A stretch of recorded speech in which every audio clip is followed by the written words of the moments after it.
महिला को मिलिबो 12,000 टंका। एही योजनार आसिला अंतिम लिस्ट जारी। पूर्ण न्यूज जानिबा पूर्वरु चैनल को गोटे सब्सक्राइब एवं लाइक करंतु एवं पाखर थिबा बेल आइकन को क्लिक करंतु जद्वारा समस्त अपडेट न्यूज आपनका पाखरे सर्वप्रथमे पहुँची पारिबो। एही योजना केवल महिला मानक पई जारी होइतिला।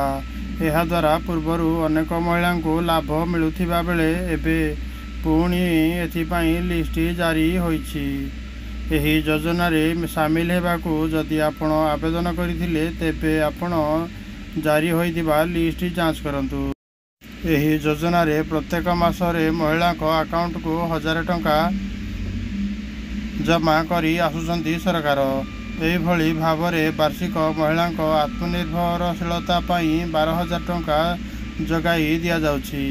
एही योजना संबंध रे आमे आपनकू आज संपूर्ण सूचना प्रदान करिछु। एही योजनार नाम हेउछि महातारी बंधन योजना। एही योजना रे महिला को 12,000 टंका जगाई देउछंती सरकार। महिला को आर्थिक रूप से स्वच्छल तथा स्वावलंबी करबाकू एही योजना कार्यकारी करा जाउछि।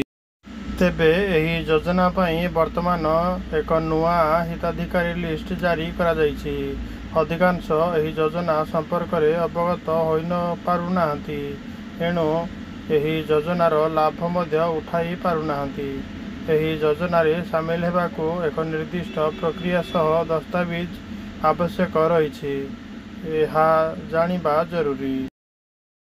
एही योजना रे शामिल हेबाकू हेले हिताधिकारी बयस 23 रु 60 वर्ष मध्य होइथिबा आवश्यक। एहा सहित परिवारर आय 2,50,000 टंका रु अधिक होइथिले मध्य एही योजनार लाभ मिली पारिबो नाही। एही योजना रे शामिल हेबा पूर्वरु समस्त विषय रे सूचना प्राप्त हेबा आवश्यक।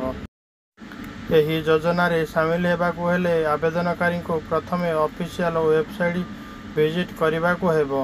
एही वेबसाइट रे ही एबे नुआ हिताधिकारी लिस्ट जारी होइछि।